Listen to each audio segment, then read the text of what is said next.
I've got a question for Albanese. Question for Peter Dutton. I've got a question for both leaders. Prime Minister, what are you going to do to help my children own a home in the future? How will his government support new businesses? So my question is, when are you going to lower the cost of living for young people? Wanting to know how people can believe you about your energy policies. How will the federal government come up with solutions regarding health and education in Central Australia? Are you seriously going to hang on to your nuclear plan? How we can help the world to be a better place so that we can have less war or even no war in this world. How are we going to move forward maintaining the democracy and the type of life that we have living in Australia? What you're going to do with the situation with Donald Trump and his tariffs. It's the halfway mark of the election campaign, and tonight, the two men who want to run the country after May 3 face off live at a critical moment in this contest.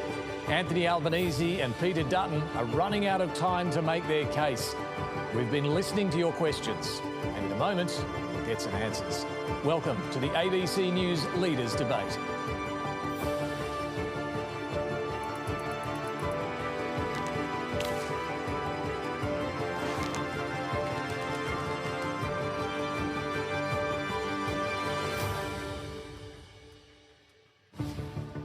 Good evening from the ABC's new Parramatta studios in Sydney's West. It's terrific to have your company.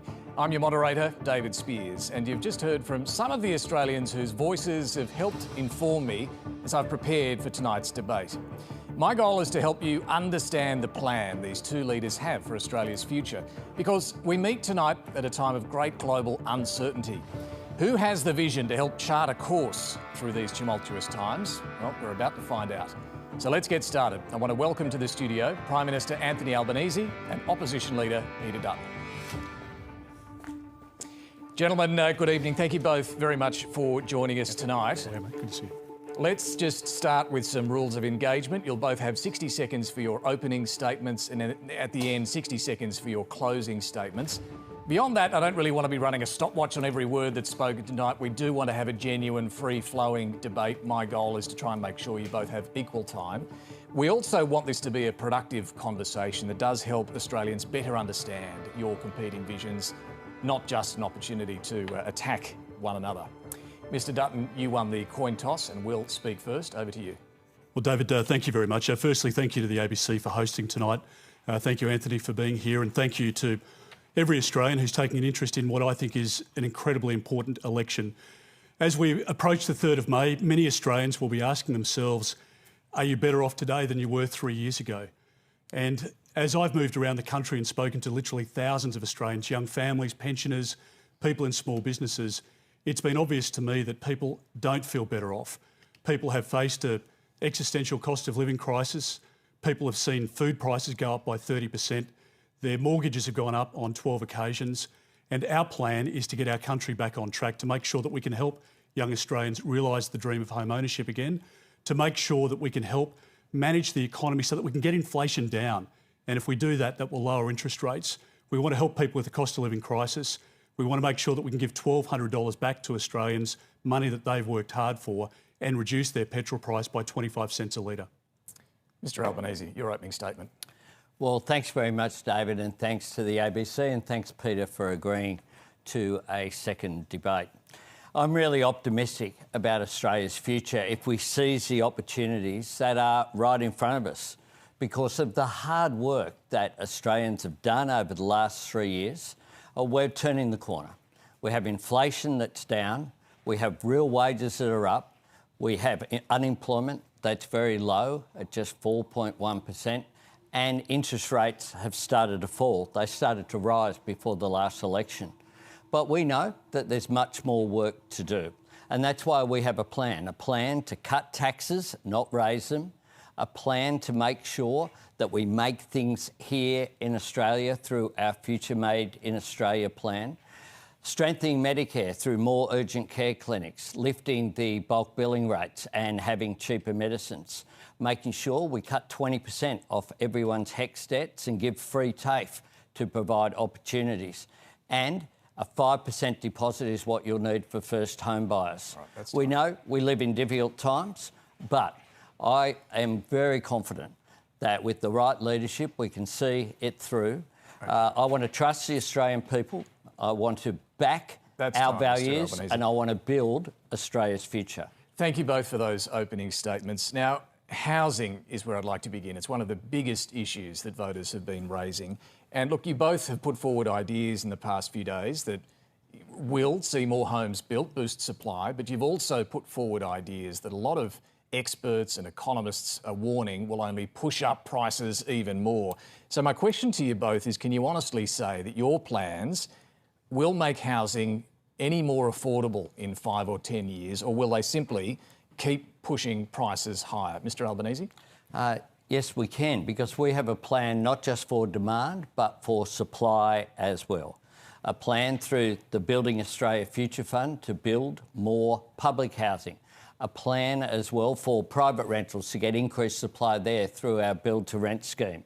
A plan as well to get first home owners, to give them a fair crack, particularly young people.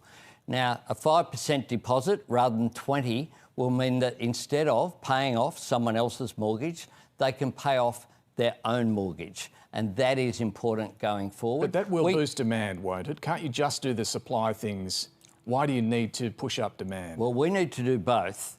We need to give people a fair crack, particularly young people, but we have a comprehensive $43 billion Homes for Australia plan, making sure whether it's about increased social housing, increased private rentals or increased home ownership as well through our Help to Buy scheme, that will all assist. The key, of course, is supply, and that's why only Labor is offering a plan at this election to increase supply of housing. Right. Well, Mr Dutton, you have plans to let first home buyers take up to $50,000 out of their superannuation to buy a home. That will push up house prices, won't it? Well, David, firstly, I think it's important to understand why do we find ourselves in this position as a country. Over the last 2 years, the government's brought in 1 million people, all of whom want homes and all of whom are competing against young Australians for that rental property or to purchase a home. That's 1 million people, which is 70% higher than any 2-year period in our country's history. So the demand that the Prime Minister's generated has really created a housing crisis. At the same time, you've had the CFMEU and others who have choked supply, so stopped houses from being built. And it's been this perfect storm, which every Australian understands. We've got young Australians. Can we come back to the question about your plans that will boost demand even more? We have 5 elements to our plan. The first element is a $5 billion fund where we work with councils and we identify where they've got land releases that are being stalled at the moment, but simply because they just can't afford the sewerage or the water or the road upgrade. So that will bring on 500,000 new home lots. That is, on the supply side, a very significant benefit. The second part is that we reduce migration by 25% so that we can allow the housing stock to be built up again. And by doing that, as well as stopping foreigners for 2 years from purchasing Australian homes, we give young Australians a go.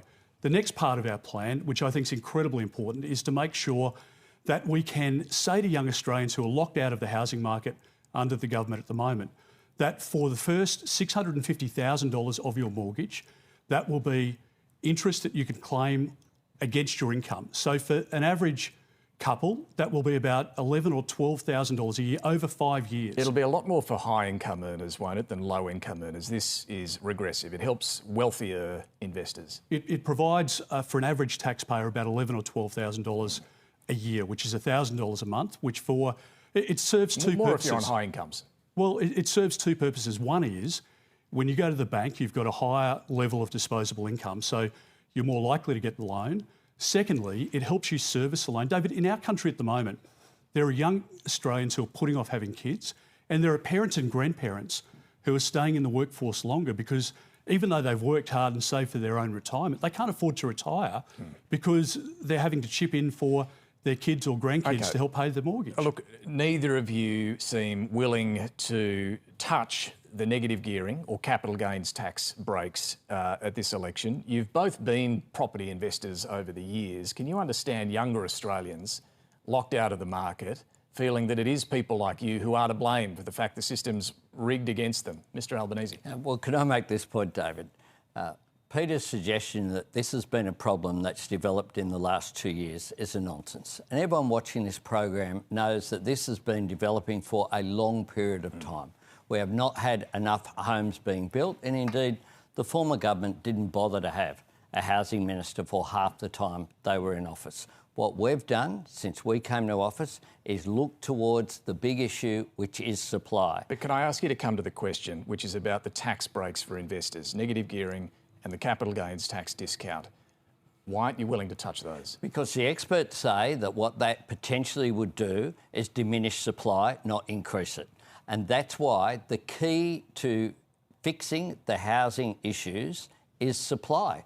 That's why Peter speaks about his infrastructure plan. We've already announced and are rolling out 2 rounds of our housing infrastructure fund, doing exactly that, making sure that sewerage and energy and all of that is fixed up. And we as well are working with states and territories to increase density where it's appropriate to make sure more homes can be built. But coming back to the tax treatment of housing investment, Mr Dutton, do you have any problem with investors using tax breaks to buy multiple properties, 4, 5, 6 properties? Well, Is there anything wrong with that? Let me come to that. But Anthony, your government has modelled negative gearing changes and CGT changes. Well, the Treasurer has done that. That's not right. Well, it is. The public service. Right. Well, under our public service, we actually value the public service, and we value them coming up with ideas and doing assessments. That's what's happened. I can't but believe, I have David, been to be very honest. clear. I have been very clear about what our position is and why that is the case. Was it modelled? It certainly wasn't commissioned by us to do so. It was modelled by the government. It was that's publicly available. This Prime Minister has a problem with the truth, and it's not just in relation to this debate.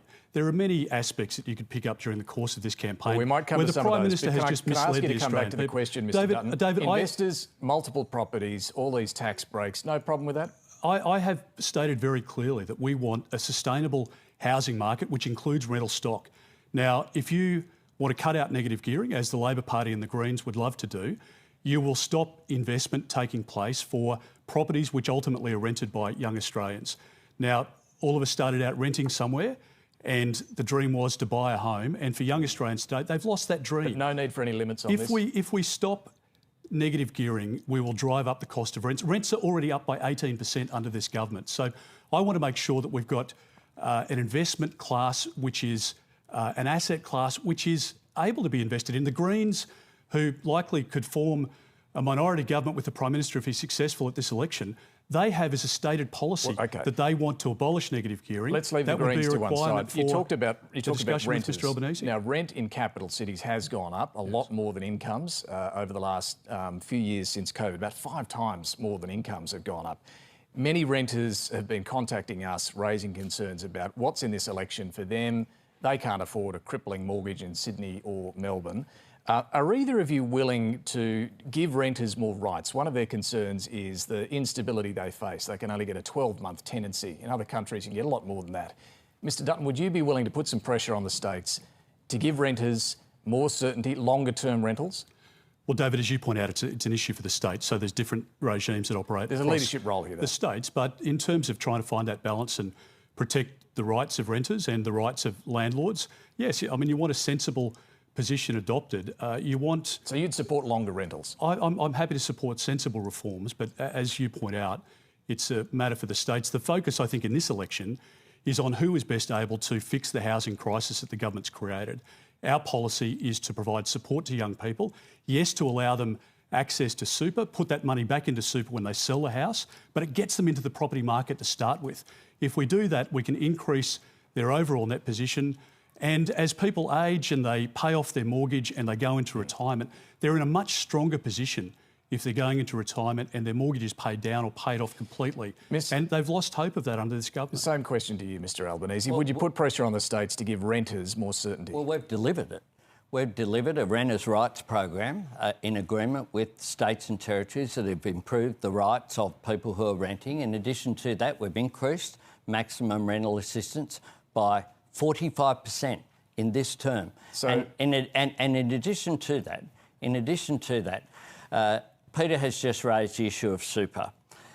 If you give everyone super access to up to $50,000, and everyone at the auction will just have $50,000 more, it will just bid up prices as it did in New Zealand. It again does nothing for supply. What we have is a reservation of 100,000 homes just for first home buyers that will give them an opportunity because they won't be competing with investors. Okay. And we see that working effectively in South Australia right now. And we went to a place on Monday, 110 townhouses being built. 40 of them will be just for first homeowners. I want to move on because you've talked about your plans in housing. This is just part of the spending plans that you're taking to the people at this election. But we do have all this spending despite the fact that we're in deficit. I want to show you this. This is spending versus revenue over the last 15 years. So it covers both sides of politics, and spending has continued to remain above revenue, which is the bottom line there in orange, for most of that last 15 years. We had a couple of years of surplus. The big spike there is the big spending spike during COVID. And then after that, you can see that we've gone back to a situation where spending is going to remain higher than revenue for years to come over the forward estimates. It's younger Australians who'll ultimately have to pay for the debt here, Mr Albanese. What do you say to them? Where's the money going to come from? I say to them that we are the only government in the last 20 years that have produced consecutive budget surpluses, and we've halved the deficit this year as a direct result of the responsible economic management that we have. Debt is $177 billion less. We have improved the bottom line by $207 billion since we came to office. That means paying off $60 billion less in interest payments as a direct result of the difficult decisions that we've made, getting inflation down to 2.4%. It had a 6 in front of it when we were elected. So we have been very careful finding savings, $95 billion of them. And yet your spending continues to be higher than your revenues, right, for the foreseeable future, for the next 4 or even 10 years.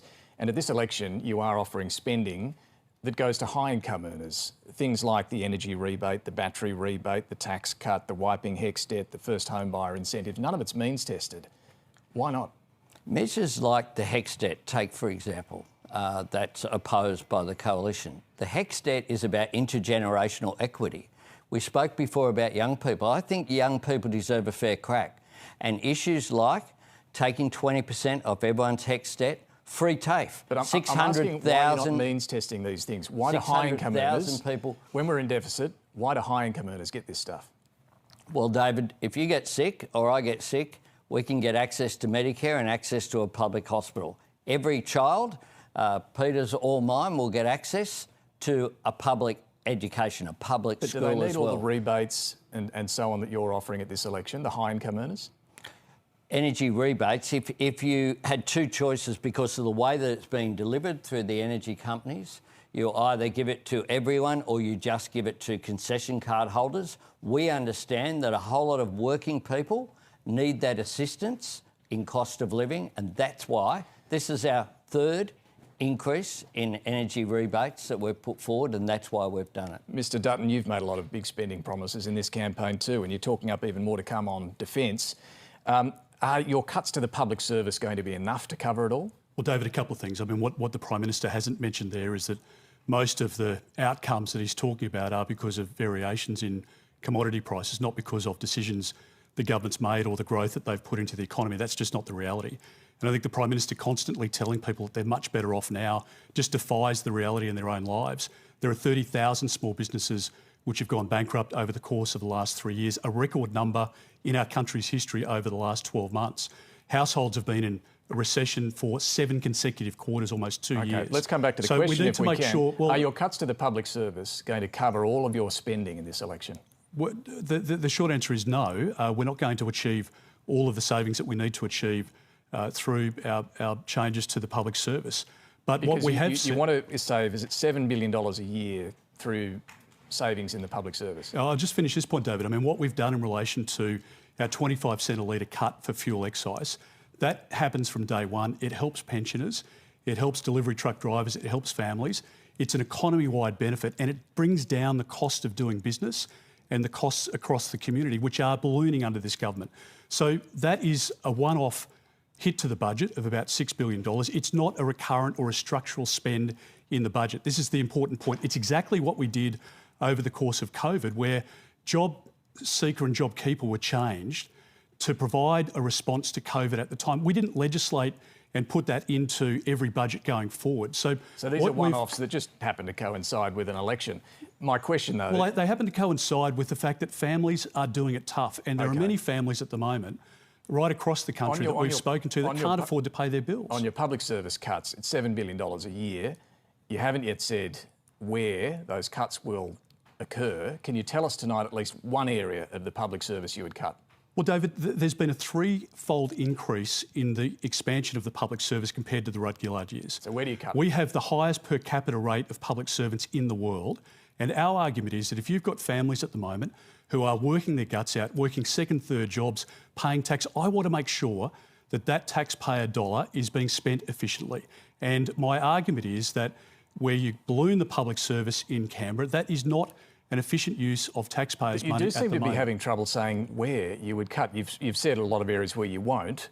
What about foreign aid? Would you cut foreign aid? We've said in relation to the public service that we will protect frontline positions, which I think is important, incredibly important. And we've announced more funding for GPs into general practice, and there are many other areas that you could cite. This is the question. Where do you cut? Where we find inefficiency, David, and it's not something you can do from opposition to redesign the public service and the way in which that structure works. Is foreign aid going to be cut? Well, we haven't made any announcements in relation to foreign aid, and there's a lot of good that we're doing in foreign aid. And the principle that we've had, like any good Liberal government, like John Howard when he came in 96 after Keating had done so much damage, we will make sure that we're spending taxpayers' money efficiently. Okay. And whatever we can give back, we will, which is why we've said that to deal with the crisis that Anthony's created, in everybody's budget at the moment, we'll give back $1,200 of people's tax that they've paid by way of rebate, about the cuts, not which the spending. Will help. We've heard about David, the spending. Can I, just quickly. That's before they get to the $600 billion they need for their nuclear reactors. I mean, there you go again, Anthony. That just rolls off your lips like it's true. There are agreements that they have. Well, he won't say where the cuts will be. It's vote for me and just trust us. We'll tell you after the election. Well, we know what happened last time. The cuts came to health. They came to education, $50 billion out of hospitals, $30 billion out of schools. That's why, a decade later, we're still trying to fix and repair the damage that was done by that 2014 budget. Let me ask you both a question here. A lot of people say, where's the serious reform? You know, Keating floating the dollar, Howard's GST. Mr Albanese, what's the one big change you'd like to be remembered for? Affordable childcare is one of the things that we're doing. We've already put measures in place, including in this term, we'll get rid of the activity test, a 3-day guarantee for childcare, boosting infrastructure for childcare. We want the universal provision of affordable childcare so that it is as natural to have your child have access to childcare as it is to have access to a public school. Mr Dutton, what's your one big reform? Well, energy is the economy, David. Everything we use, everything around us is either running or has been created because of the use of energy. Farming, fertiliser, cold storage, everything that we rely on in our society, in a modern society like ours, relies on energy. And what we've said is that we want to create an East Coast gas reserve. So that will bring gas that we're exporting at the moment beyond the foundation contracts back into the domestic market. If we do that, that increases supply, it addresses Labor's disastrous energy policy, and it will help bring the cost pressures down across society. It, by the independent analysis, reduces the cost of wholesale gas by 23%. That is a structural change in the economy. We go beyond that, of course, as you know, to deal with what firms up the renewables as we go forward. Which is a vision that Bob Hawke had for our country, that John Howard shared, and that I certainly strongly believe in, and that is a zero-emissions nuclear technology embraced by the Labor Party in the United Kingdom. It's embraced by the French, by many other countries around the world. In fact, Australia is the only one of the top 20 economies that hasn't signed up to or isn't already using is that nuclear. Just to check the reality on that, there are some other G20 economies that don't have nuclear. Well, Indonesia is one, I think, that the ABC cited before, and you've seen the comments from the Indonesian president that they are fully on board with nuclear. If you have a look at what's happening in the UK, Keir Starmer says The Labor Prime Minister there says that they can't achieve their net zero by 2050 targets without the use of nuclear. I just want to come to this point, David, because it's a substantial one in relation to this $600 billion figure that the Prime Minister keeps rattling out, which is completely and utterly untrue. Okay, you have a different figure, I get it. I think, Mr Albanese, it's only you out were by about contesting 300 billion. the top 20 economies are all using nuclear. I'm a friend of Keir Starmer, and what Keir Starmer's having to deal with is the blowout in the costs of the Hinkley nuclear plant. It's now up to $90 billion for one plant. It is coming in 14 years late, and it's being built in a country that does have a nuclear industry. It's being built by the world's largest nuclear energy company from France. That shows exactly the problem. And Keir Starmer wishes, as do so many people, that they had the access with the solar resources, with the wind resources, with the space that we have here in Australia, to have renewables backed by gas, backed by hydro and backed by batteries. So that's the future. So nuclear clearly is one of the big differences on the table at this election. A lot of people want more detail about your plans, Mr Dutton. One of the concerns is water. Nuclear power needs a lot more water than coal-fired power. Where will the water come from? Well, David, there are already water allocations to each of the 7 sites that we've located. So coal-fired generation uses a lot of water now. But you need more for nuclear. No, we've looked at the water allocation for each of those sites. You don't think you need any more than... We're comfortable with the analysis that we've done. But just to put this into perspective, so Frontier Economics, who's the most preeminent economist on energy in this country, used by the Labor Party, says, and this hasn't been questioned or hasn't been disputed by Chris Bowen or Anthony Albanese or Jim Chalmers. The independent analysis says that our model, our energy model, which includes nuclear out to 2050, costs $331 billion. It is $263 billion less. Well, just let me finish this point. $263 billion less than the government's own model. So that makes the government's model roughly $600 billion. Where's that coming from? The Prime Minister has signed up to a nuclear industry because we have 30 kilometres from here, Lucas Heights, which is a reactor and it deals with nuclear medicine. I understand you have competing and we also numbers. obviously have the AUKUS deal. You have competing costs. But just to be clear, you're saying no additional water is required. All those experts who say you'd need more for nuclear, well, David, there are a couple of points. I mean, we could spend all night on what I think is really important. Yes, but there are different, depending on the small modular reactor as well, and obviously the size of the reactor, as to the amount of water that's required. But the large reactors you're talking about in Queensland, you've got one plan for Callide, one for Tarong. They'd be large nuclear reactors. We have looked at each of the sites and we've done the analysis on the water allocations that are there now. Sorry, are you saying they'd be small modular reactors? I'm saying that there is a mix, as we've said, which starts in 2035 to 37.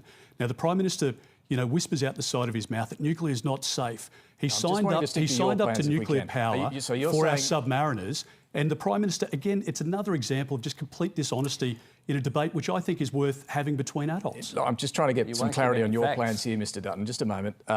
If local communities, be they local farmers or local communities where you've earmarked these nuclear plants to go, if they say no, and if the state governments say no, which in Queensland the LNP government isn't on board, what happens? Do you override them? Well, David, the Commonwealth obviously has powers and we can exercise those powers if need be, but we can work with the state governments. In South Australia, the South Australian Premier has been very clear of his support for nuclear, as many figures within the union movement and in the Labor Party have as well. So you don't override those concerns? We'll work to find consensus. Use Commonwealth if we powers can't find consensus, then we'll do what's in our country's best interests. The Prime Minister conveniently in his talk come to the Prime Minister. He dropped out the word green hydrogen. Right, this used to be the underpinning, the base load requirement, which now, of course, is not a commercial reality. So in terms of timing, I think the PM's plan has unravelled somewhat. Let me ask you, Mr Albanese, about your plan. There are local concerns too about some elements of the renewables rollout, particularly offshore wind in places like the Hunter in New South Wales. What do you say to those locals and those local community concerns? Are you overriding them as well? Well, that's why you need proper community consultation and environmental approvals. The concern is not real. Whales being unable to steer their way around in the vast Pacific Ocean around a wind tower is not right. They've been extended further out as a result of that community consultation process. But can I make this point, David, that Peter won't say the fact I'm just wanting to stick to your plans here, Mr Albanese. Every single state and Territory government, none of them will support it, not just the LNP. The Liberal Party here in New South Wales, the Liberal Party in Victoria don't support it. But that's not what's important. The most important thing is the private sector won't back it. Let me That's stick to why your it has plans. to be Can I stick to your government-owned. plans now, Mr Albanese? You and Chris Bowen keep saying that renewables are the cheapest form of power. When will we see our power bills come down? They are. Well, what we know is that renewables are the cheapest form of power, not because of what we say, but because of what the Australian Energy Market Operator says. So when do the bills come down? And what the market is delivering. See, Peter has to have government, state, taxpayer-funded... Can we stick with your plan for a moment? Taxpayer-funded proposals. What we're dealing with here, during the former government, 24 out of 28 coal-fired power stations announced their closure. We need to get supply and certainty in energy security. We can't wait to the 2040s for a nuclear plant. Just sticking with your plan, Mr Albanese, when will the bills come down? Under our plan, we know that renewables are the cheapest form of power, and that is why we are doing that, rolling it out, including through gas. Peter raised gas. Gas is now $13. It was $30. And when does it get cheaper? When we came off, 13 is cheaper than 30. When do we see the bills come down?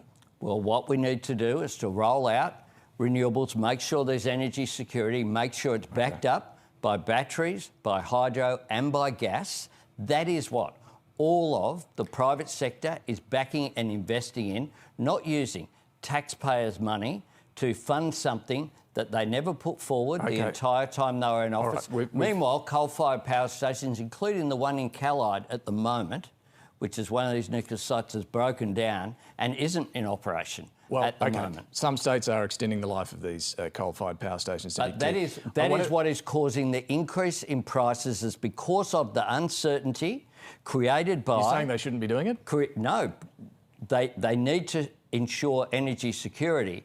But what shouldn't have happened was 24 out of 28 coal-fired power stations announced their closure and no support for energy security during that time. And we can't afford to wait for the 2040s. OK, let me ask you both a question about climate change. We get a lot of questions about the concerns that people have over more intense weather events, be it storms, fires, floods, particularly in your home state, Queensland, Mr Dutton. Do you accept that we are already seeing the impact of climate change?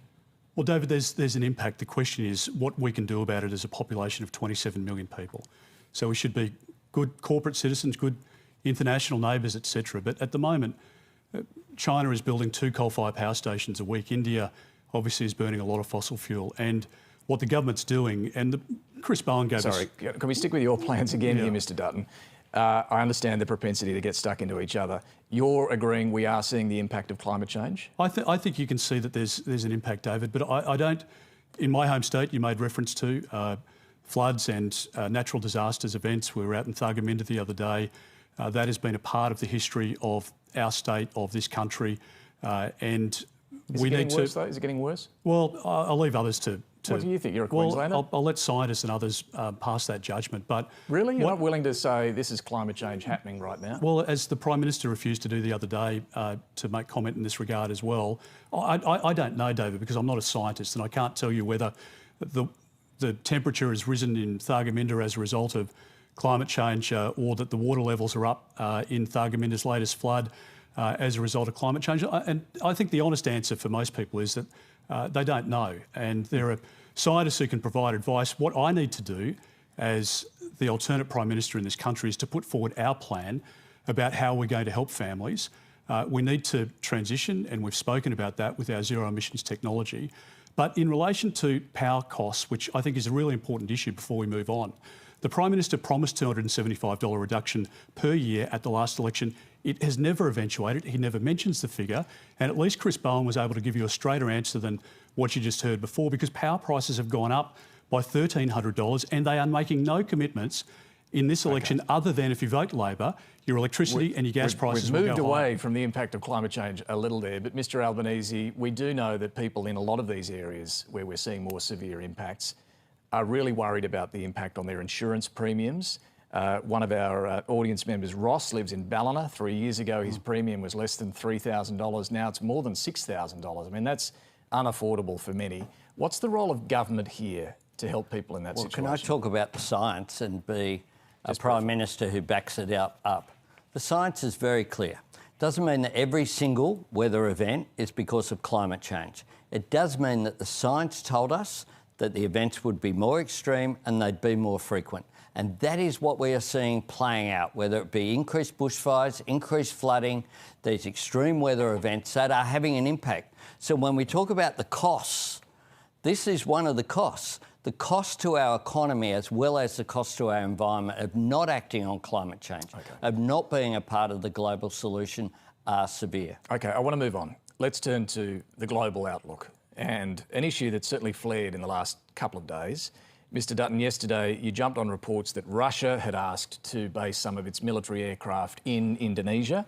You suggested this would represent a catastrophic failure of the Albanese government for not seeing this, not knowing that it was coming. You said the Indonesian president had publicly announced this Russian request when he had not. Indonesia says there won't be Russian planes based there. Do you admit you got that wrong? Well, David, the reference I was making shouldn't have been to the president. It was in relation to sources from the Prabowo government. So was that a mistake? It was a mistake, and I'm happy to admit that what we got from the Indonesian authorities in the reports, and the Prime Minister commented on these reports yesterday as well, was that the sources inside the Prabowo government confirmed that that was the case. Now, what we've seen in the last 12 hours or so is that the Russian envoy to Indonesia has confirmed that there have been discussions and obviously there is a concerning closeness in that relationship. And I think the main point here is that the Prime Minister knew nothing of it, nothing of the concerns, nothing of the prospect.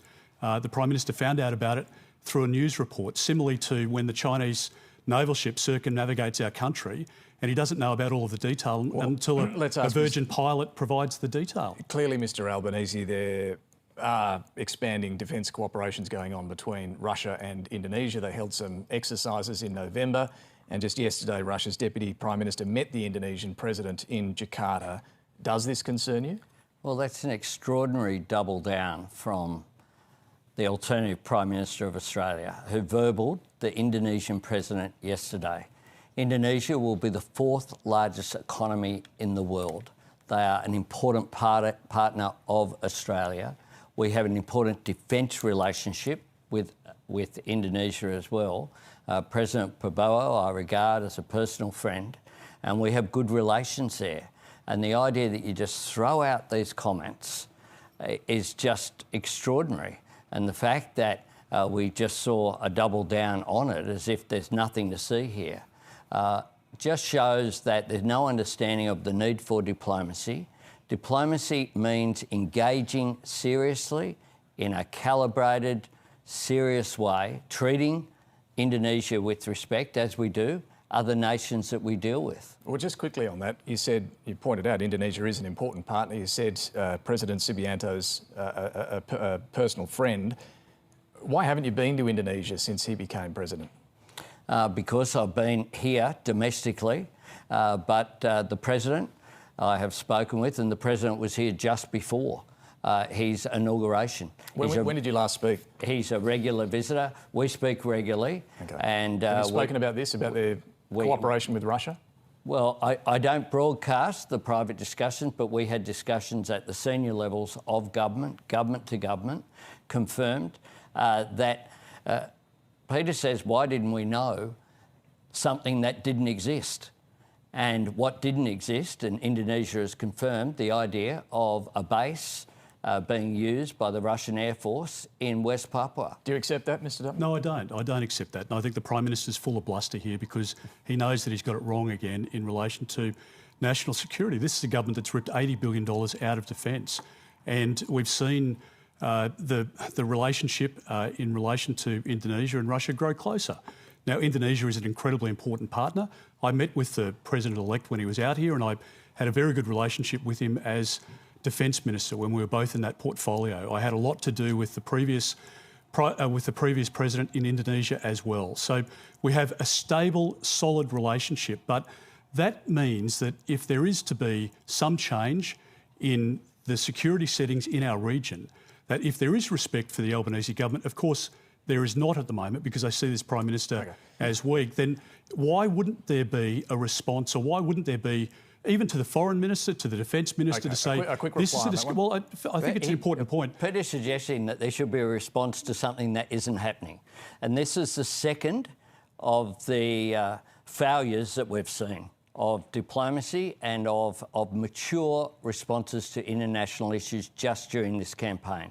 When President Trump made the announcement that every single country in the world would be hit with tariffs, the alternative Prime Minister suggested that we should put defence and our defence relationship with the United States on the bargaining table.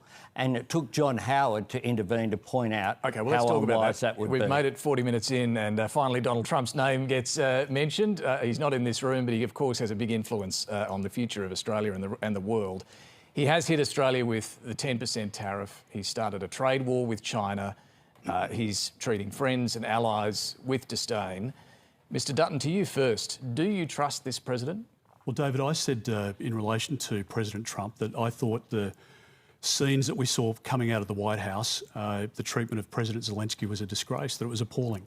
And I stand by those comments. And we need to have a very strong working relationship with the United States. Of course we do. Do you trust him, was the question? Well, we trust the United States, and I don't know the president. I've not met him. The Prime Minister obviously has been able to. So you're not willing to say you trust Donald Trump? I don't know Donald Trump is my point. My point is that who I trust is the Australian people, and my job is to stand up for our country's interests, which is what I did when we negotiated the AUKUS deal with President Biden. Okay. Mr Albanese, do you trust Donald Trump?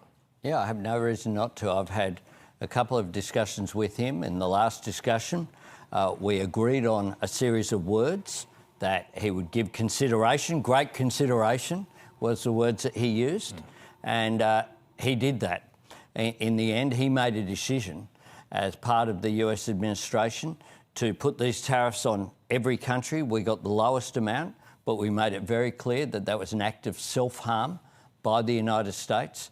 The United States enjoys a trade surplus with Australia. So all this will do is put up costs for American consumers. Just while we're at it, do you trust China's president, Xi Jinping? I have no reason not to either. In terms of the discussions that we have had, as one-on-one discussions have been important. China's our major trading partner. 1 in 4 Australian jobs depends upon trade. It is in Australia's national interest to have a good economic relationship with China. We have different political systems. We do. And that means different values, and we have very different values with China. But what I've said is we'll cooperate where we can, we'll disagree where we must, but we'll engage in our national interest. Mr Dutton, do you trust Xi Well, David, Jinping? again, I don't know the president of China, but I believe very strongly in the relationship that we have because of the reasons the Prime Minister outlines. It's important for our economic stability and our sovereignty. In government, we negotiated 11 free trade agreements. This government's only been able to negotiate 1.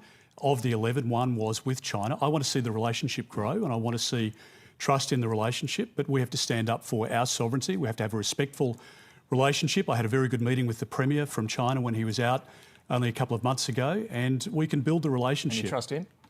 Well, I spoke to him across the table, so I haven't done business with him and shaken hands and seen whether somebody's honoured that deal, but I don't have any reason to distrust him. Can I make the point that in the agreements that I've reached with Premier Lee, they have all resulted in precisely what was agreed on both sides. And now, as a result of that, $20 billion of trade with China has been restored. Okay, a lot of people are wondering... Because of the free trade agreement that we signed, to be clear. It didn't operate for the entire time in which your last term. There were no discussions.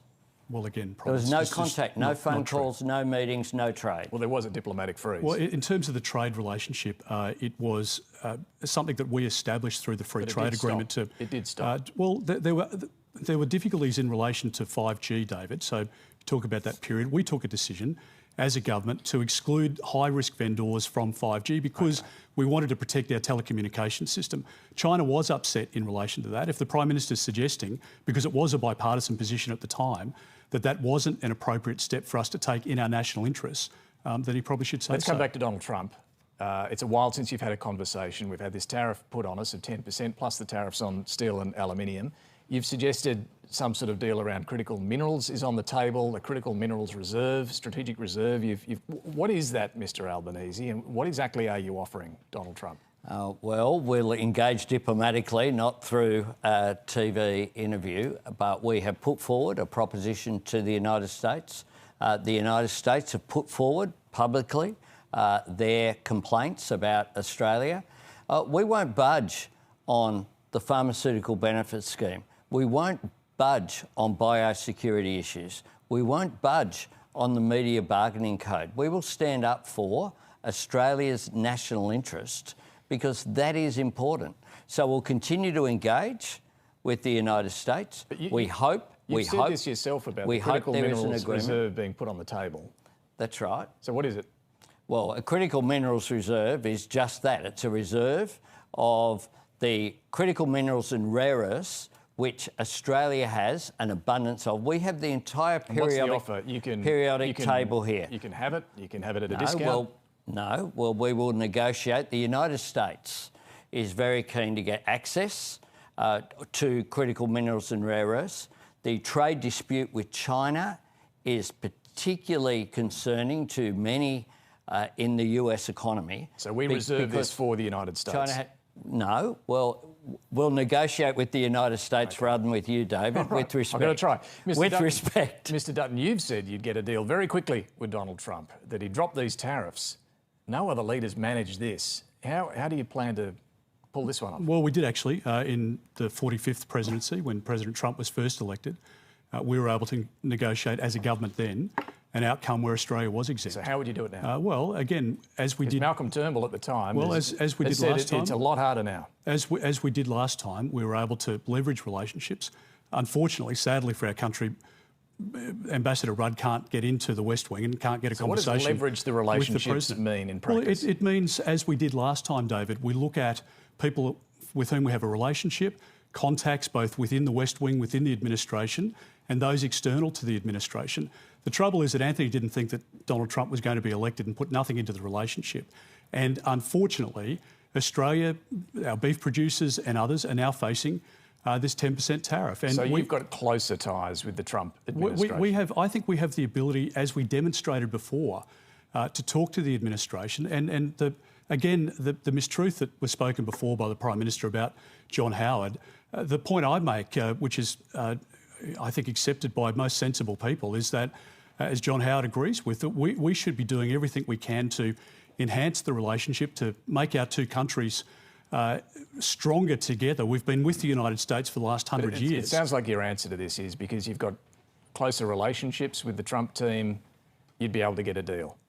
We have, I think, a capacity demonstrated. We've already done that, David, and we demonstrated it in the first presidency that we were able to get an exemption when other countries weren't. Oh. So all I'm saying is that... So everyone else in the world can't get it, you would? Well, as you know, when other countries were slapped with the tariff last time, we were exempt from it under a coalition government. So were plenty of others. This time, no one's got an exemption. Well, but you reckon you could? We've got an ambassador now who can't get a phone call to the president. We had an ambassador who used to play golf with him. We have people in Washington who have worked for coalition governments, people who have worked for the Australian government. I think there is the ability to do a deal. The point I was making in relation to defence is that the Americans came to our aid in the Battle of the Coral Sea. We've stood with America through every battle. It is an incredible relationship. I think in relation to critical minerals, you can look at offtake agreements, you can look at supply chain assurity for the United States so that their weapon systems and their guided weapons can be constructed. And that is a critical part of what I think we can bring to the table. It's not a threat, it's about how you can enhance the relationship, which seems to have escaped this government. Just a quick one. You're both on a unity ticket when it comes to AUKUS by the sounds of it. You want to stick with it despite the volatility created by Donald Trump. Is there a need for any contingency planning at defence, though, if Elon Musk, for example, advises Trump that their shipbuilding industry can't cope with sharing submarines with Australia? Mr Albanese, do we need some contingency planning? No, because this is in the interests of both Australia and the United States and the United Kingdom as well. So no contingency plans, all the chips are on AUKUS? This is in the interests of the US. We have, I've been on a US sub there in WA that's been docked, a nuclear-powered submarine. There are Australian mariners working on that submarine. We have people in the United States, in the United Kingdom, working on the AUKUS project, and it has bipartisan support. And what is extraordinary is a questioning of that does nothing to advance Australia's national interests. The important thing about international relations is that you shouldn't try to score domestic political points through it.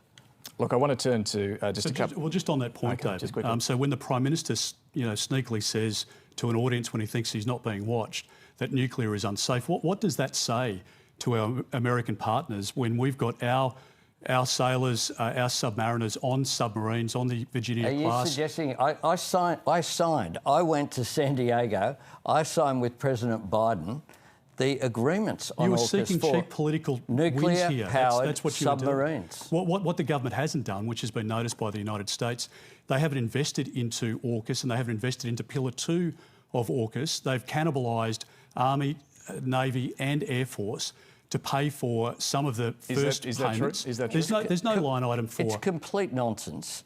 We have increased defence spending by $57 billion. We had a Defence Strategic Review that found, put simply, that we need more things that go bang, and that's why we have guided missiles that we're not just buying, we're actually going to make them here in Australia, and that manufacturing begins this year. Okay. We have had serious discussions with the United States going back to the Biden administration about critical minerals, about the role that it plays in industry, and we have engaged constructively, and it doesn't assist to try to score a political point on what is something that we backed. We backed when the Morrison government came up with this proposal. I want to move on. We backed it and we've put meat on the bones. Let me come back to your campaigning. Neither of you have visited an Indigenous community so far in this election campaign. Mr Dutton, what are Indigenous Australians to make of that? Well, I can point to many trips that we've made to East Arnhem Land, to Alice Springs, to many communities across the country, David. The campaign isn't just made up of the last 15 days or whatever it's been. It's made up of our term over the last 3 years. We went to Alice Springs and we spoke to a lot of people after The Voice in particular, where people were devastated because the practical assistance promised by the Prime Minister hasn't been delivered, and the country was divided, or the attempt was made to divide our country on The Voice. So I think the Prime Minister, I think the government's done a lot of damage in relation to this area of public policy. Let's look at where it's left us. I want to show you this. This is from the latest Closing the Gap data. The suicide rate amongst Indigenous Australians, the line on top, and non-Indigenous Australians, the line at the bottom. The gap is getting wider. And this is kids in out-of-home care. Once again, Indigenous kids, the top line, non-Indigenous kids, the bottom line. That gap is just not budging. It's getting a little worse as well.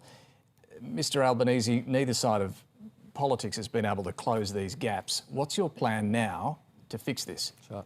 Neither side of politics has done well enough for First Nations people.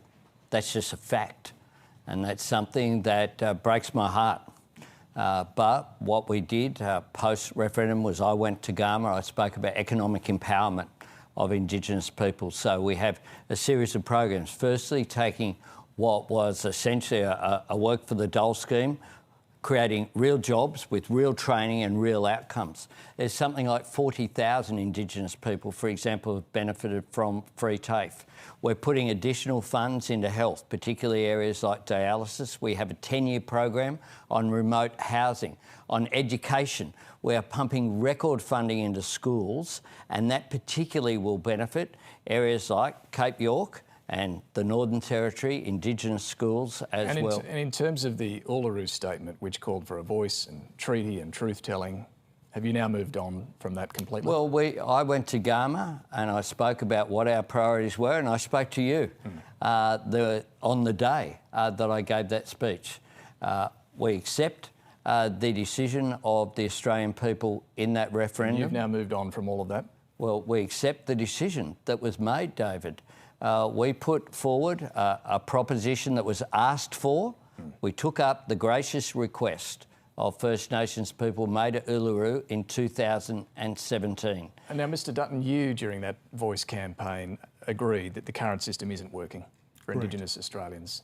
If it's not working, how would you fix it? Well, I think it's heartbreaking to see those figures, and I share the sentiment of the Prime Minister that despite both sides of government over a long period of time, we've both been in Parliament over 20 years, there's been, in every discussion I've had in every expenditure review committee in government, in opposition, a desire to invest as much money as is required to see those terrible outcomes improve. And it hasn't happened. And as Jacinta Price has pointed out, there is a lot of concern about the way in which programs are delivered within communities. And yet there are some amazing stories where you see 90% attendance rates at school, you see a functioning society where people are going to work, where housing is available, where there are much better health outcomes.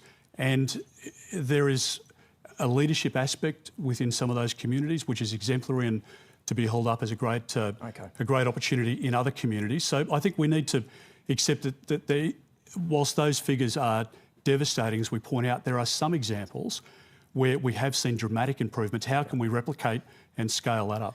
Look, a final one before we hear your closing statements.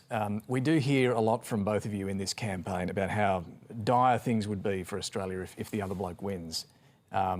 And maybe that's just the nature of campaigning, but you two have known each other a very long time. I've witnessed you both over the dispatch box in Parliament. You're able to have a chat, you seem to get on. I just want to ask... I don't want you to overstate it. It's a bit of the kiss of death for both of us. What I wanted to ask is, would it really be a disaster for the country, or is this just a bit of political hype if the other guy won? Mr Albanese?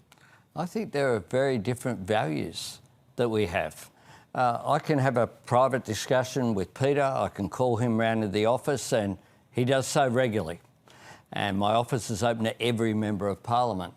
But I don't take this personally. But I have a very different view of Australia.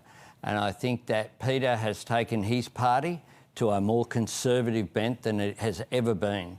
And I want very much to be able to continue the work that our government's been able to achieve. All right, Mr Dutton. Well, David, on matters of national security or issues that are important for our country, the Prime Minister and I can have a conversation and have on a number of occasions to find a bipartisan position to advance that cause. But as Anthony points out, we've got different visions and different pathways, and it really hurts me to see young Australians completely locked out of the housing market. It hurts me to see young families putting off having kids under this government. And the reason the Prime Minister is running a scare campaign at the moment is that he doesn't want to talk about the reality of the last 3 years, which has been a failure for our country. And the 29,000, 30,000 small businesses, behind every one of those stories is somebody who's lost their home, somebody who's lost their life savings or their job. And I have a vision where we can run our economy successfully so we can help people up and provide support to them and to keep our country safe. All right, time for your closing statements. Mr Dutton, to you first. Well, David, as we go to the 3rd of May, people need to reflect on what's happened in our country, in your lives over the course of the last 3 years. And as I said in my opening remarks, can you answer the question, are you better off today than you were 3 years ago? And for the vast majority of Australians, the answer is no. We have a positive plan for our country. We have a desire to manage our economy. And if people vote for the Liberal and National parties at the next election, we'll successfully manage the economy to clean up Labor's mess. We'll bring inflation down, which brings interest rates down. We'll restore the dream of home ownership. If Australians vote for the Liberal and National Party candidates at the next election, they'll get a 25-cent reduction in the price of petrol and diesel and $1,200 back, the tax that you've paid to help you cope with the pressures that you're under at the moment. I want to make sure that we can invest into defence and make sure that we can take crime seriously and reduce the problem of crime as it exists in our communities, in our suburbs across the country. My vision for our country is to make us a safer, more prosperous nation. And on the 3rd of May, I ask for the support of the Australian people. Thank you, Mr Dutton. Mr Albanese, your closing statement. This election is a real choice, a choice between Labor's plans to build Australia's future and the Coalition's plans for cuts when it comes to education. We have schools funding, childcare, making it more affordable. Our universities accord, or a plan to get rid of free TAFE, to cut schools like happened last time with $30 billion of cuts on Medicare will strengthen it. You know, people know that we believe in Medicare, and they know that the last time they were in government and Peter was the health minister, they tried to introduce an abolition of bulk billing. That is a choice that they have. On climate change, we've heard tonight, no acceptance of the science of climate change. We accept it and we're acting on it with renewables backed by gas, batteries, and making sure that we deliver on climate change and on renewable energy. When it comes to agenda issues that we didn't confront today, we've had a women's health program, the most significant that we have had. We have had paid parental leave. We have had a gender program that puts women at the centre of our economic and social agenda, and the coalition have not done anything on any of those issues. On our place in the world, we need to have a considered approach, a diplomatic approach, not the shoot from the hip approach that we've seen during this campaign. Thank you both very much for joining us this evening. We do wish you well for the remainder of the campaign. Do stay with us. Thank you for joining us at home. And after this debate, some post-match analysis with a special Insiders hosted by Patricia Karvelas. Good night.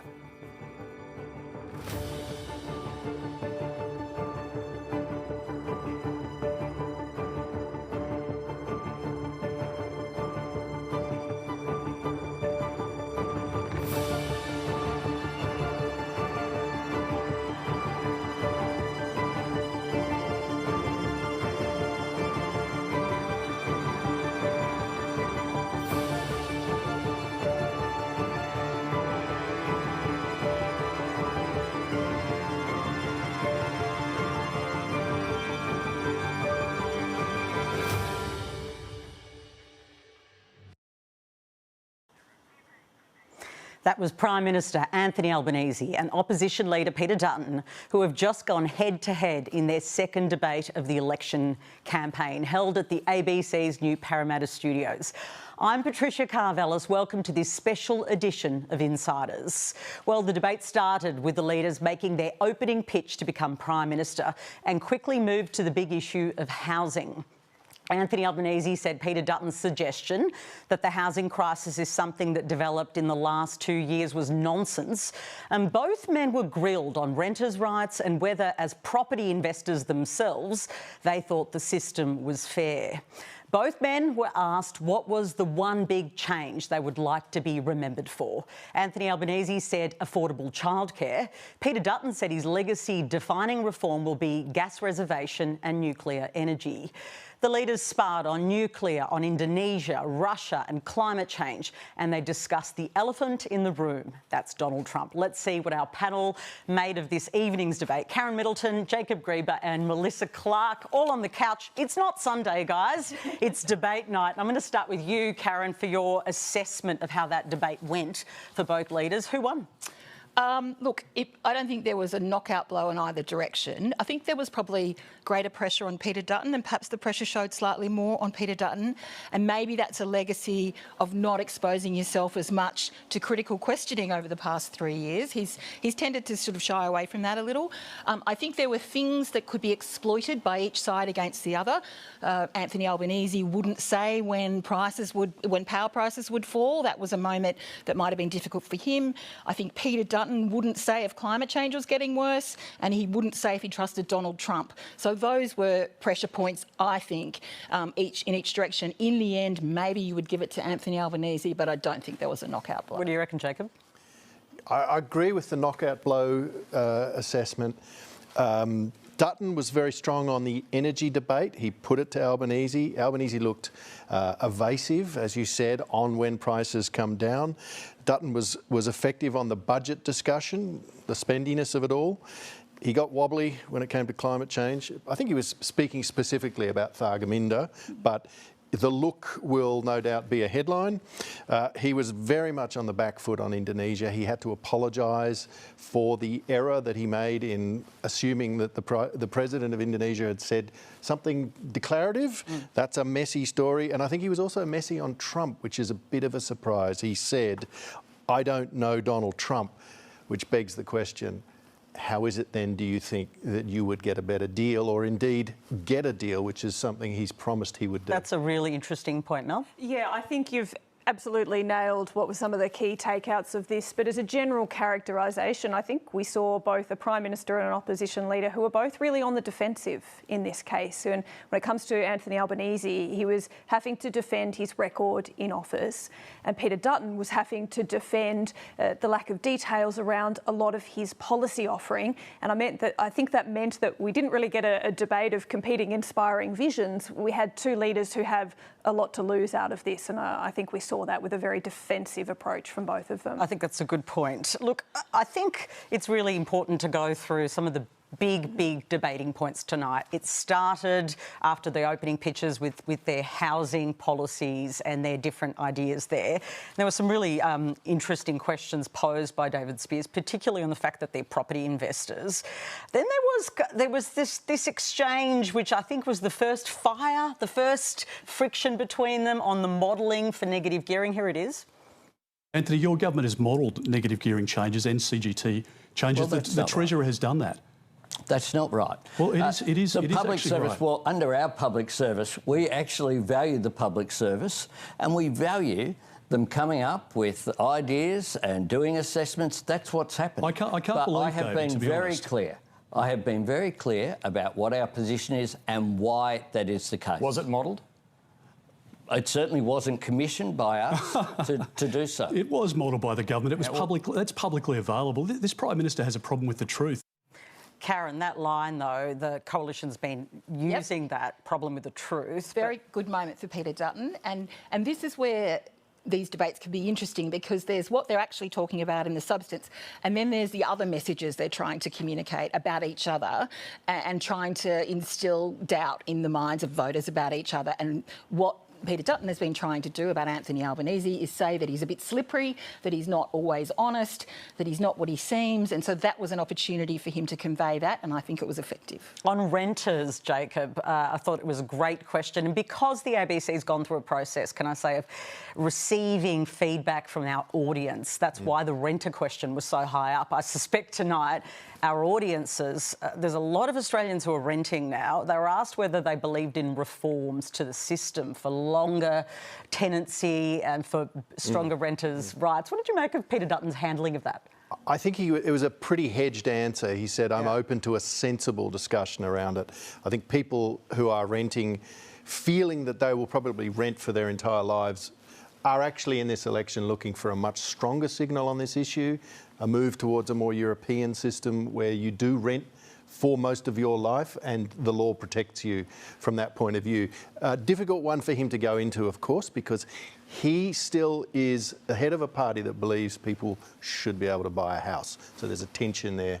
And I don't think he gave an answer that gets him out of the woods. Well, I think he gave an answer that suggested, oh, look, I'm willing and open to have discussions, which is partly what people are really crying out for. But I also think it was a very easy one for him to give, because ultimately it's not something as he as Prime Minister can offer, because it will come back to the states to give. So it's sort of an easy giveaway to say, he did love saying that it's a state's job. Yeah, and I think David was right to press him and say, well, this is an opportunity for some leadership on this. Let's talk about some of the other issues. And in the last couple of days, after an interview on Afternoon Briefing with me, Peter Dutton kind of was accused of going way too far in some of his language in relation to the Indonesian president making an announcement about this Russian base that was clearly a speculated story, but not at all confirmed. He apologised about that tonight. Let's watch that. Do you admit you got that wrong? Well, David, the reference I was making was shouldn't have been to the president. It was in relation to sources from the Prabowo government. So was that a mistake? It was a mistake. Perhaps could have cleaned that up earlier today and maybe not leave it until tonight. And again, opportunities for the other side to convey a message that they're trying to convey. They've been trying to say about Peter Dutton that he's not ready for government, that he's doing things on the fly, reckless, that he's not competent, etc. And so to have to admit you made a mistake, I mean, it's the right thing to do to admit he made a mistake, and he did it very well then, but perhaps should have done it earlier, and it does give the Labor Party an opportunity. It is curious, isn't it, Mel, to wait to the debate, because it's something you could have dealt with this morning. It honestly always amazes me that it takes so long for leaders to admit when they make errors. I think the Australian public is generally understanding that when you are dealing with a lot of issues, or that you are doing things at a high tempo, that occasionally you might make a mistake. We are all human, and I think the public understand that. But the tendency for politicians to dig in and not want to concede that they've made an error, I mean, it immediately brought my mind back to Scott Morrison and the one China policy error that he made, he didn't want to admit at any point in his career, that made it more of an issue than it needed to be. I think we had a little bit of that from Peter Dutton throughout the day, but Karen's right, better to do it now than let it drag on any further. Jacob, they were really dialling it up to 11, some of the pressure on the government, and this is the first admission we've seen of error from Peter Dutton. This was a bit of a surprise for me, quite frankly. For me too, yeah. This is, as they say in the terrible political speak of our day, our times, he has equity in this space, which means people give him a kind of leave pass, the opposition leader. He's seen as strong on national security, foreign relations, and yet he's got himself into real sticky ground here with this, making assertions about what the Indonesians are doing. We don't actually know for certain whether a request was made by Russia to use this base. We know the Indonesians tell us that the answer is no. Accept the idea, yes. But the problem for Peter Dutton is he went straight to the end part of this whole discussion, was declarative, and he's now in trouble and had to backtrack. And that's frankly what's surprising, because foreign relations is such a big part of this campaign, and he's sort of stumbled on this one. Now, and he had to backtrack because it was unsustainable. There's an energy debate, but there's an adjacent climate change debate as well. And then it did go to the issues of climate change. David Speers, our colleague, the host of this show, raised that specifically with both of the leaders. Here's Peter Dutton's response. I don't think we've got that right now, but Peter Dutton talked about climate change. I know you were quite energised about that. I was listening quite closely, because he was asked if he accepted, the impact of climate change was having. And he said, yes, there is an impact. Didn't specify what that impact was. And then when pressed a little further about, do you acknowledge that what Australians are experiencing is getting worse, he went through to say, I'll let others pass judgment. I think we've got the grab now, actually, because I think from his own mouth himself, here he is. I can't tell you whether the temperature has risen in Thargomindah as a result of climate change, or that the water levels are up in Thargomindah's latest flood as a result of climate change. And I think the honest answer for most people is that they don't know, and there are scientists who can provide advice.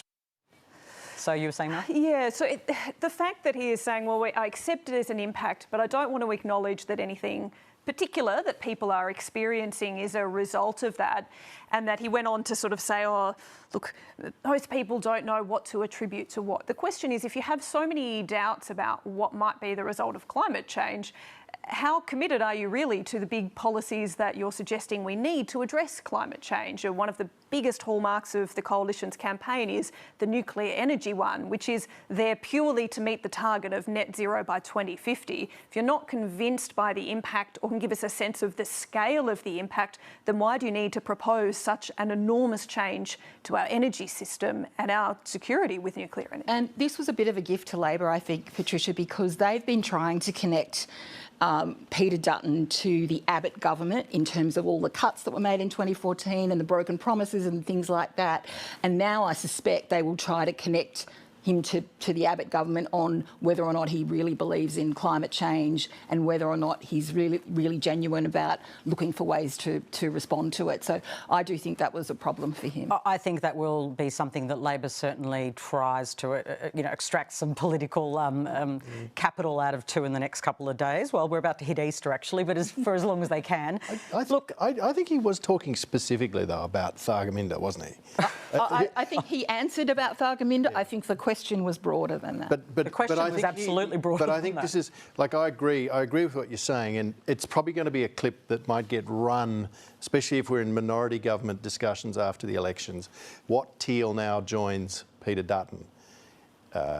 Teals that are campaigning on climate change action, how do they now join forces with Peter Dutton if that's one of the options that's on the table? This clip will probably come back. Now, of course, prices, cost of living, they're the big issues that have dogged the government, particularly electricity prices. And there was a moment that I think was quite difficult for the Prime Minister when he was really pressed on energy bills and what would happen, looking into the future. Here he is. Under our plan, we know that renewables are the cheapest form of power, and that is why we are doing that, rolling it out, including through gas. Peter raised gas. Gas is now $13. It was $30. And when does it get cheaper? When we came off, 13 is cheaper than 30. When do we see the bills come down? Well, what we need to do is to roll out renewables, make sure there's energy security, make sure it's backed up by batteries, by hydro and by gas. OK, so Karen, that's a difficult one for the Prime. He's got the alarm bells going on. I can't make a commitment. $275. Yes. The last time around, he talked about bills coming down by $275. They've done their best to try and cover that with, the $300 energy rebate and all the rest of it. But that has been a problem for him, and that's why he was ducking and weaving and tap dancing furiously there. But it does look evasive, doesn't it, when you're not prepared to say it's, it's one of those trick questions where there's really no accurate answer you can necessarily give, but it does expose him a little bit on that point. But it's also the point in an election cycle where I don't think the public is well served by this defensive and attack approach we get, where they're trying to avoid being pinned down on a price. They both want to prove that each other has the cheapest approach going forward, whereas the honest answer to the Australian public is our energy system is undergoing a massive transformation, and whoever you vote for, that massive transformation is taking place, and albeit in different ways. It will cost nuclear, under both plans. renewable, and it will cost significant amounts under both ways. That's the honest conversation we actually need to have about this policy, but the politics of not wanting to get snookered into saying, actually, there might be a cost involved here means we just don't have that conversation. And I actually think Dutton missed a bit of an opportunity here in this debate around the energy discussion when it went to Albanese accusing the opposition, of needing a massive subsidy to build these nuclear power stations. Dutton could have gone in and said, well, hang on, there's a massive subsidy at the moment for renewables. It's enormous. It's called the Capacity Investment Scheme. We don't know what that's worth. The government's never told us. So that went through. I think he could have had a go there. OK, so as insiders... Panellist Nikki Sava famously said on this show, there are 3 candidates in this election. Donald Trump has been on the ballot, it feels, not officially, but certainly he's always in the campaign, right? Like, I think we had a quiet week where he went a bit quiet and we didn't talk as much about him, but he's overwhelmingly been in the campaign. David Speers asked a very specific question about whether they trusted Donald Trump. Here's the answer. We trust the United States, and I don't know the president. I've not met him. The Prime Minister obviously has been able to. Well, I was surprised. I was too. Yeah. I mean, it's factual. He does not know. Yes, but I was a bit surprised that he didn't sort of sidestep that and say, well, yes, the bit about the United States and the relationship is always bigger than the leader and our countries endure and, we always find a way through. And I don't know, I was just a little surprised that he actually introduced the idea that he doesn't know the president, especially given that he's been arguing and also went on to argue that they've got a better chance, the coalition, of doing a deal to lower the tariff problem. Yeah, that he could go and get a deal, a better deal with Donald Trump. So there are inconsistencies there, and that's a problem. Well, he said he would get a deal. Yeah, he did. During the campaign, he's been explicit, I would get a deal with Donald Trump. Go there within, I don't know if it's 30 days or 100 days.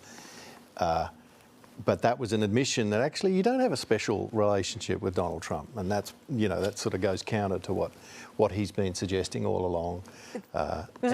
Something. Play golf. Something. Oh yeah. There used to be an ambassador that would play golf. Yeah.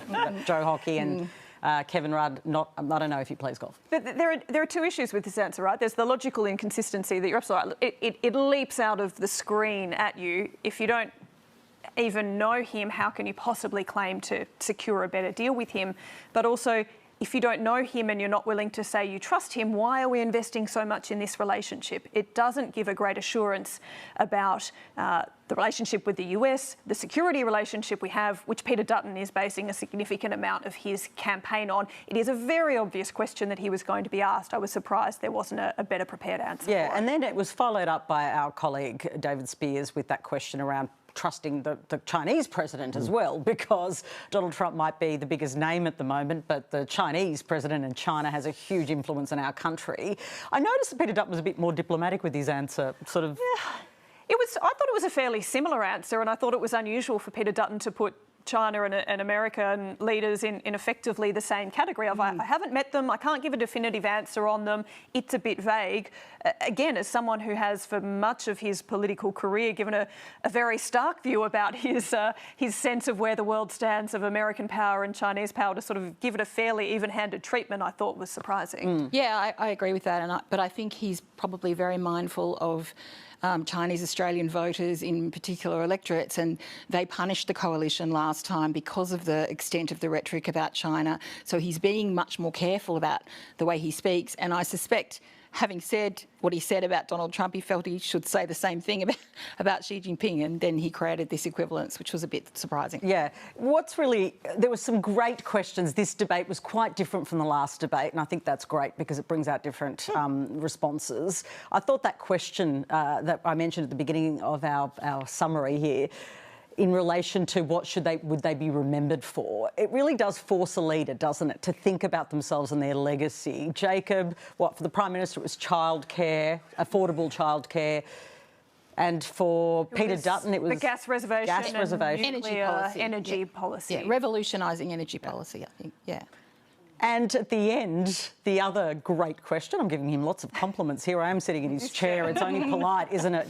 But was, you know, is it really a disaster if the other one gets elected? I think that's a good question because there's a lot of Armageddon will happen if the other one gets elected. How did they handle that? Yeah, particularly given how febrile I think it has become in the last week and a half, really. I think since we've seen the coalition campaign really pivot, they've tried to do a reset, and I think since that stage, and perhaps also because we've got to the point where the big policy announcements, albeit the defence announcement from the coalition hasn't come yet, but mostly the policies are out there. Pre-polling will begin soon. I think that has led to this febrile environment of we must go to the extremes in criticisms of the opponents. We really have seen that build up, and they weren't really willing to give too much due to each other. No.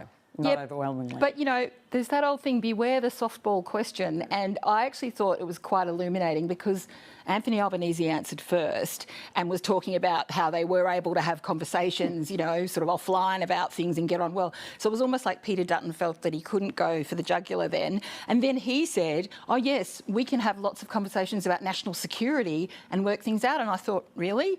National security is one of the things you are saying this guy is really weak about. And now you're saying we're sitting down and working things out together. And have been complaining today they haven't had a briefing on what's going on in Indonesia. So it just was a bit jarring and surprising to me, that. Yeah, that's right. The other great question, and you don't hear it enough in the other debates or in other places, was in relation to Indigenous Australians. We spent a lot of this term actually campaigning and voting on Indigenous Australians, and yet silence. That was, I felt like they were both just taken into a different world there because it's not the issues they keep talking about every day, Mel. I feel like the answer there didn't really illuminate much about what either side wants to do in this space. I think they tried to express goodwill, but I don't feel I came away from listening to those answers with any clearer idea about what either party is going to do. They were both called out on the fact that neither of them has been to an Indigenous community yet during the campaign. They were. Look, final observations before we say goodbye? There was, today in the debate, as we have seen throughout the campaign, a lot of competing claims about who is lying or who is not being truthful. And whilst they are trying to get an impression and a vibe across, I think for a lot of voters, they already think politicians lie. And I don't think it counts as much as the leaders suspect it does. There might be more productive ways to try and persuade voters at this stage. I think Albanese in this campaign's ahead of Peter Dutton. Peter Dutton's had a slow start. I think debates like this give Dutton an opportunity to come back, present himself to the audience afresh. People are still trying to learn who this guy is. They know who the Prime Minister is. And I think it's fair to say people get to look at the opposition leader in these kind of events. There's a risk there for the Prime Minister. He's in front. There's downside for him. And yeah, I think that's part of these debates. There's more to come, but yeah. We're past the halfway mark. Watch carefully now where the leaders go, because where they turn up and the electorates they visit will tell you whether they are playing an offensive game or a defensive game, whether they are going to seats they think they can win or whether they are defending seats they're worried about losing. And that will start to give you an idea about who thinks they're in front. That's absolutely right. Look, coming up next on ABC TV this evening is The Weekly. Host Charlie Pickering joins us now. Charlie, what have you got for us on The Weekly tonight? Well, first things first, unlike the cowards that took part in that debate, I have a live audience with me tonight. Yes. I am not afraid of the Australian people. And also, I don't know how you missed it, PK, but there's already a huge scandal following the debate with rumours that one of the candidates got outside help. We will reveal all at 9:30. Plus, Tom Gleeson makes his return to The Weekly to not only say who won the debate, but who will win the election. He's like our own clairvoyant octopus. We've also got Zoe Coombs-Mara with her voting guide, Reece Nicholson's guide to becoming a candidate, and New Zealand comedian Guy Williams hits the streets to take the pulse of the Aussie electorate. And as always, we'll wrap up all the news of the week. So, that's all coming up on The Weekly next. I cannot wait to watch. Thank you, Charlie. Yeah, well, what a change of pace, guys. Before we hit Easter, we've got one more day and then really there is the Easter break. Has tonight's debate changed the sense of the momentum? I think it will be a pivot point.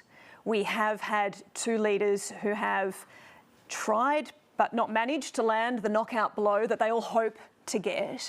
And that means this contest, we know has been tight all along, is likely to continue to get tighter. So I think we will see a furious re-engagement in every marginal seat that we can. And do you imagine walking out that, you know, Peter Dutton's thinking, I'm so awesome, or Albanese's thinking, I'm the best? Like, how do you... They're honestly, probably happy they both survived intact. It is a bit... No, but in all seriousness, it is that, isn't it? Yeah, it is that. Look, democracy was the winner. Oh, of course. You can shoot me later for making that comment. But, look, this whole election is fascinating. There's a long way to go with it. We've seen both of these major players now go at each other. We've seen what their lines are, but they're still not getting those big primaries that we're used to from the past. There's a whole bunch of voters who haven't made up their mind, and there's a whole bunch of voters, frankly, who are on holidays and don't care and will tune in a little while. So that big undecided blob is still out there. It's still to be won and lost on that. And pre-poll voting starts on Tuesday and people will be starting to cast their ballot, but there'll be a lot of people who leave it to the last minute because they're undecided. I think what we might see if the polls continue to favour Labor is that Peter Dutton is willing to take more risks, be bolder, you know, because he's the one with nothing to lose at this point. And I think that poses a bit of a threat to Labor and Anthony Albanese. That is the unknown. If he really does decide to sort of go all out, you know, we've got a very interesting contest. Yeah, it's already become quite an interesting contest in the framing around, and the fact that international issues have been so dominant. I mean, that is just so unusual in an Australian election. It is, and I think that's the other big unknown and something that could again change the current landscape in the next 2 weeks, is we have already seen international events intervene in the agenda. It could happen again. It could come from Trump. It could come from Europe. It could come from Indonesia again. And given how close things are, that could really change the landscape one more time. Could you like, this is the other point too about this election and where we're up to. We've had the main players. What's going on with the third party vote? You'd have a debate that would go all night if you had all the people who think they're actually going to win seats, whether it's the Teals, whether it's the Community Independents, the Greens, the trumpet guy, One Nation. They're all vying for people's attention. People's attention is very narrow, and like I said, we don't know where that big undecided vote goes. It's going to be critical. Neither of these candidates looks like, on any of the polls I've seen to date, looks like they're on track to win a majority. We've still got 2 weeks to go, plus it could change, but that means we're headed into a minority government. Who will be in the box seat from these third parties? And it's not a uniform swing election. It's a seat-by-seat proposition. From, you know, for us trying to watch, there's a lot we can't see. We can't see the impact of the social media advertising. We can't see what's going on the ground in some of these seats where things could flip very easily. So I think it's fascinating for that reason. It's an unusual election. We could see the numbers come out the same, but a whole lot of seats change hands. So, you know, there's a long way to go. And in that sense, going into tonight's debate, which is a free-to-air debate, more eyeballs, there's a lot of, you know, it is a different proposition. Was there anything that the leaders did that was surprising, or did they play it safe? Oh, they definitely played it safe. Yeah. I think the two have. The nature in which they're engaging with each other, they are attempting to be far more civil than we've seen in some of the portfolio debates that we have seen so far, where it's been rambunctious and quite unpleasant. Well, you've got to play very nicely for the Australian public. We've all played nicely too. I should say I wasn't making a prediction there when I say it could end up with the same result. I'm just saying lots of seats could change hands. That's it for our special edition of Insiders. Tune in this Sunday at the usual time for a full 90-minute episode of Insiders. David Speers will be back with you in this chair, and I'll see you again tomorrow on